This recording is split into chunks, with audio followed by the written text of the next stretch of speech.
एक रिपोर्ट के हिसाब से 90% ट्रेडर लॉसेस में है क्योंकि वो बिना सीखे ट्रेडिंग करने लग जाते हैं। ट्रेडिंग करने से पहले ट्रेडिंग को सीखो, उसके बाद ट्रेडिंग करो। और ट्रेडिंग सीखने के लिए सबसे पहले टेक्निकल एनालिसिस आना चाहिए, क्योंकि आप चाहे इन्वेस्टिंग कर रहे हो चाहे ट्रेडिंग कर रहे हो, दोनों के लिए टेक्निकल एनालिसिस बहुत इंपॉर्टेंट होता है। इस वीडियो में टेक्निकल एनालिसिस के ऊपर ही बात करेंगे और टेक्निकल एनालिसिस में सबसे पहली चीज़ है ट्रेंड और सपोर्ट रेजिस्टेंस। और आप एक बार इन दो चीज़ों को सीख गए तो आपने ट्रेडिंग की बहुत इंपॉर्टेंट चीज़ सीख ली। तो इसलिए हम सबसे पहले ट्रेंड को समझेंगे।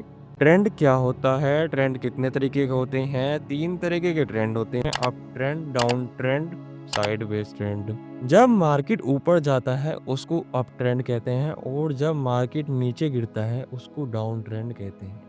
और जब मार्केट कहीं पर भी मूव नहीं करता है उसको साइडवेज ट्रेंड कहते हैं। तो अब ट्रेंड को सही से चार्ट में समझते हैं। ये मैंने खोल लिया है बैंक निफ्टी का चार्ट। अब आपको एक ट्रेंड लाइन लेनी है और फिर आपको 2 पॉइंट से कनेक्ट कर देनी है ट्रेंड लाइन को। ये हो गया आपका अप ट्रेंड। और सेम अब डाउन ट्रेंड के लिए भी ऐसे ही करना है। एक ट्रेंड लाइन लेनी है और उसको 2 पॉइंट से कनेक्ट कर देना है। ये हो गया अपना डाउन ट्रेंड। और एक चीज़ याद रखना, कभी भी ट्रेंड के अगेंस्ट ट्रेड नहीं लेना है, ट्रेंड को ही फॉलो करके ट्रेड लेना है, तभी आप ट्रेडिंग में प्रॉफिटेबल हो सकते हो। और आपको कभी भी साइडवेज ट्रेंड में ट्रेड नहीं लेना है, उसको पूरा इग्नोर करना है। तो अब साइडवेज ट्रेंड किसे कहते हैं? तो फिर से मैंने चार्ट खोल लिया है।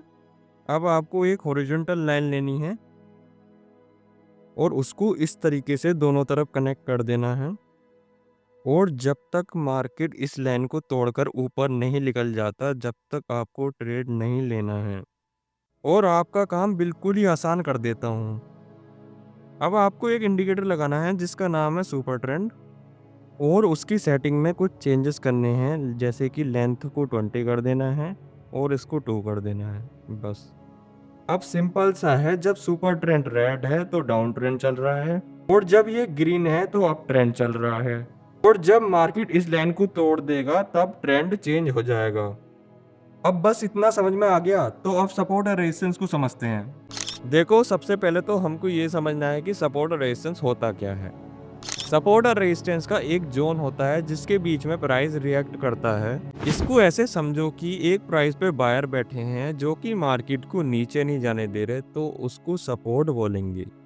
और इसको सही से चार्ट में समझते हैं। देखो, यहाँ पर मैंने खुद से सपोर्ट और रेजिस्टेंस ड्रॉ करे हैं। तो इस लाइन पे आकर मार्केट ने सपोर्ट लिया और यहाँ से ऊपर चला गया, फिर रेजिस्टेंस पे जाकर वापस नीचे आ गया और फिर से सपोर्ट लेकर ऊपर चला गया। जो मार्केट इस रेजिस्टेंस को ऊपर तोड़ देता तो यहाँ से एक अच्छा ट्रेड बन सकता था, क्योंकि अब ट्रेंड चल रहा है। ट्रेड लेते तो अपने प्रॉफिट होने के चांसेस बहुत हाई रहते। तो ऐसे ही सपोर्ट रेजिस्टेंस लगाने सीख जाते हो तो आपके प्रॉफिट होने के चांसेस बहुत हाई रहेंगे। तो आने वाली वीडियो में सपोर्ट और रेजिस्टेंस को और भी अच्छे से सीखेंगे। जो आप बिल्कुल ही बिगिनर हो तो आप पिवट पॉइंट इंडिकेटर को लगा सकते हो। इससे आपके सपोर्ट और रेजिस्टेंस खुद ड्रॉ हो जाएंगे। बाकी आने वाली वीडियोस में इस इंडिकेटर को भी अच्छे से सीखेंगे और ब्रेकआउट ब्रेकडाउन को भी आने वाली वीडियोस में बहुत अच्छे से सीखने को मिलेंगे। तो वीडियो काफ़ी लंबी हो रही है, इस वीडियो को यहाँ पर ही एंड करते हैं। बाकी वीडियो अच्छी लगी हो तो लाइक और सब्सक्राइब कर देना, और मिलते हैं नेक्स्ट वीडियो में।